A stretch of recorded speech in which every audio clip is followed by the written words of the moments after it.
As I already told you at the beginning, specifications are the tools of objectives. Specifications are the parts of an objective. See, for example, it is an objective. Yes, I can say it is an objective, maybe an objective. Tools are like specifications are like tools. All these are specifications. లక్ష్యం పెద్దదిగాను, specification స్పష్టీకరణ లక్ష్యంలో భాగంగాను ఉంటాయి. Yes, we have specifications under listening. What are the specifications under listening? Yes, listen to the speaker carefully. Why should we listen to the carefully? To identify the tone, mood, either joy, fear or anxiety, what tone they are using. To distinguish the sounds, what sounds they are using. Yes, under listening we have many specifications, like to identify the tone of the speaker, to distinguish the sound, to identify the mood of the speaker, and also to understand the central message of the speaker, to understand the implied meaning of the speaker's words. ఇవన్నీ లిజనింగ్లో స్పెసిఫికేషన్స్గా చెప్పాలి. వినేటప్పుడు మనం ఏమునాలి, అతని యొక్క sounds ఏంటి, ఏ టోన్లో మాట్లాడుతున్నాడు, ఏ అర్థంలో మాట్లాడుతున్నాడో చెప్పటమే ఇవన్నీ స్పెసిఫికేషన్స్గా గుర్తుపెట్టుకోవాలి. Number 2, specifications under speaking. Speaking కింద ఉన్నటువంటి స్పెసిఫికేషన్స్ ఏంటి? Yes, speaking is a broader objective. Under speaking we have some specifications. Meaningful sounds, to produce the meaningful sounds, to produce the meaningful words, to use correct pronunciation, stress, rhyme, intonation, and to use meaningful sound clusters. Yes, these are, and also we use the right words at right context. These are some specifications under speaking. Speaking, to develop the speaking abilities of the students is an objective. విద్యార్థుల యొక్క speaking skills పెంచడం objective. ఆ objective కింద ఉన్న specifications ఏంటి అంటే పిల్లల్ని కరెక్ట్గా మాట్లాడిపించటం, వాళ్ళ ప్రొనౌన్సియేషన్ని, వాళ్ళ స్ట్రెస్ను, వాళ్ళ ఇంటోనేషన్ని, వాళ్ళ రైమ్ను, అలానే రైట్ వర్డ్స్ రైట్ ప్లేస్లో ఉపయోగించటం, యూజింగ్ పాజ్ వైల్ స్పీకింగ్, మాట్లాడేటప్పుడు ఒక భావానికి మరియు మరొక భావానికి మధ్య కొంత గ్యాప్ ఉండటం అన్నమాట. కంటిన్యూగా మాట్లాడుతూ ఉంటే speaking too much fast tampers the quality. Listeners may not follow you. కొద్దిగా కూడా గ్యాప్ ఇవ్వకుండా కంటిన్యూగా మాట్లాడుతూనే ఉంటే, చాలా స్పీడ్గా మాట్లాడుతూ ఉంటే స్పీకర్ యొక్క మాటలను లిజనర్స్ క్యాచ్ చేయలేరు. అందుకని under speaking we have some specifications, that is using meaningful sounds, using correct pronunciation, stress, rhyme and intonation, and using good sound clusters, and using the right words and right context, and also giving pause, P-A-U-S-E, a gap between one sentence to another sentence, one idea to another idea. ఒక లిప్త కాలం పాటు మన మాటలలో కొంత విరామం ఇచ్చినట్లయితే ఎదురుగా ఉన్నవారు వినేవాళ్ళు అర్థం చేసుకుంటారు. దాన్ని మనము స్పీకింగ్ అనవచ్చు అనమాట. We have seen specifications under listening, we have seen specifications under speaking. Number 3, specifications under reading. Yes, what are the specifications under reading? Yes, understanding of the written word. First అర్థం చేసుకోవాలి, రాయబడిన పదం యొక్క అర్థం చేసుకోవాలి, దాని యొక్క మీనింగ్ అర్థం చేసుకోవాలి. అన్నోన్ వర్డ్స్ యొక్క మీనింగ్స్ని గెస్ చేయాలి. Guessing of the meanings of the unknown words and silent reading హ్యాబిట్స్ని డెవలప్ చేయాలి. And also some times we understand the punctuations also. Punctuations, yes, Based on the punctuation marks also, we understand the tone of the writer, tone of the text, the context of the text.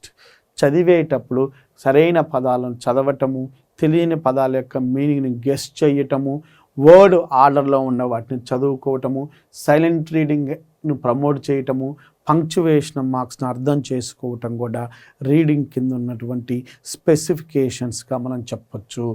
ఫైనల్గా specifications under writing, రాసేటప్పుడు ఉండాల్సిన specifications ఏంటి? Grammatically acceptable సెంటెన్సెస్ని use చేయాలి. Yes, we have to use grammatically acceptable sentences. That means to develop the content into meaningful paragraphs.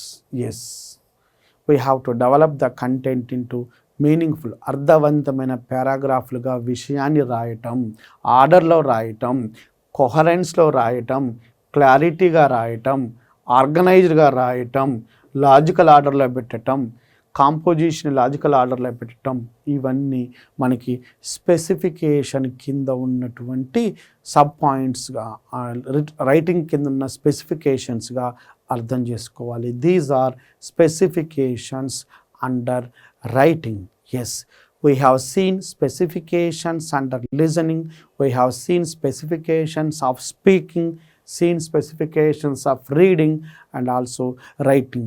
ఇలా specifications అనేవి లక్ష్యాల్లో భాగంగా ఉంటాయి. Objective is a broader one. Specifications are the tools of an objective అని మీరు అర్థం చేసుకోవాలి. For your understanding, I have given you 1 or 2 questions. Can you have a look on it? Which one of the following is correct about listening skill? A. Listen to understand the message of the speaker. Listen to understand the tone of the speaker. Listen to understand the speech sounds. All of the above. All of the above is the right answer. Yes, listening గురించినటువంటి సరైనది ఏది? మనం ఒక speaker యొక్క మెసేజ్ని అర్థం చేసుకోవాలి, టోన్ని అర్థం చేసుకోవాలి, స్పీచ్ సౌండ్స్ని అర్థం చేసుకోవాలి. ఎస్, అందుకని ఆల్ ఆఫ్ ద అబోవ్ ఇది right answer. Before speaking something one must. మనం మాట్లాడటానికంటే ముందు ఏం చేయాలి? వినాలా, మాట్లాడాలి? ఏది must? Listening is first, followed by speaking. అందుకని మనం ఏమంటున్నాము? LSRW. If you want to learn a language, ఒక భాషను నేర్చుకోవాలంటే ఫస్ట్ వినాలి, లిజనింగ్. తర్వాత విన్నదాన్ని చూసి మాట్లాడాలి. తర్వాత reading and writing. Yes, so before speaking something one must listen to others. Yes, this is right answer. Before speaking to somebody you must listen to them. Which one of the following is not a specification under speaking skill? కానిదేంది? Not a specification under speaking skill. Yeah, produce the meaningful speech sounds, ఇది కరెక్టే.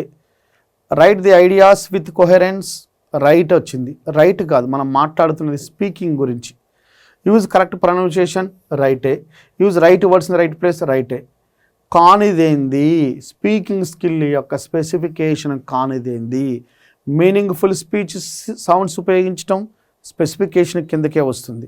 Pronunciation స్పెసిఫికేషనే, speaking యొక్క స్పెసిఫికేషనే. Right words speaking యొక్క స్పెసిఫికేషనే. Right అంటే B కాదు. B కింది వన్లో కానిది ఏంటంటే బి అని అర్థం చేసుకోవాలి. With this we can conclude unit 2. As I told you, unit 2 is the basic unit and also the smallest unit of the syllabus. In this we have discussed objectives of teaching English and specifications, objectives and specifications of teaching English. Hope you all enjoyed the lecture and try to watch this video once or twice, then you will get a good command. Try to concentrate on the lecture. Certainly, I am trying my level best to make you English methodology in an easy manner. It is useful to you for all your competitive examinations like TET, TRT, DSC, Gurukula and CTET and also many other competitive examinations in which English methodology is a part. Hope you understand. Keep watching, keep growing, keep reading. అందరికీ నమస్కారం. I am Krishna Sagar, Director of Key & Key Publishers. Andhra Pradesh మరియు తెలంగాణ రాష్ట్రాలలో DSC prepare అవుతున్న అభ్యర్థులందరికీ ముఖ్యమైన సూచన. అభ్యర్థులారా, key యాప్లో ఉన్నటువంటి అన్ని సబ్జెక్టుల ఆన్లైన్ వీడియోస్కి సంబంధించి ఇన్ఫర్మేషన్ కోసం కానీ, లేదా కీ పబ్లికేషన్లో ఉన్న స్టడీ మెటీరియల్ ఇన్ఫర్మేషన్ కోసం కానీ, లేదా కీ యాప్లో జరిగే ఆన్లైన్ ఎగ్జామ్స్ ఇన్ఫర్మేషన్ కోసం కానీ మా ఛానల్ని సబ్స్క్రైబ్ చేసుకొని యాప్కు సంబంధించినటువంటి లింక్ కొరకు కానీ, లేదా అన్ని సోషల్ మీడియా లింక్స్ కానీ ఈ క్రింది డిస్క్రిప్షన్లో ఇవ్వడం జరిగింది. అభ్యర్థులందరూ గమనించగలరు. Thank you very much.